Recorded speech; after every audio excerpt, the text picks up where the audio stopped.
স্বার্থপর রে, বড়ই স্বার্থপর। বুকের মাঝে জায়গা দিলে যতন কইরা ভাঙ্গে রে অন্তর। মানুষ বড়ই স্বার্থপর রে, বড়ই স্বার্থপর।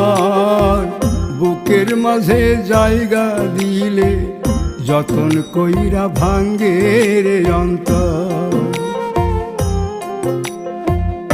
অচিনা এক জংলা পাখি যতন কইরা বুকে রাখছি, বুকের পাজর ভাঙ্গা সে যে সাজায় অন্যের ঘর রে, সাজায়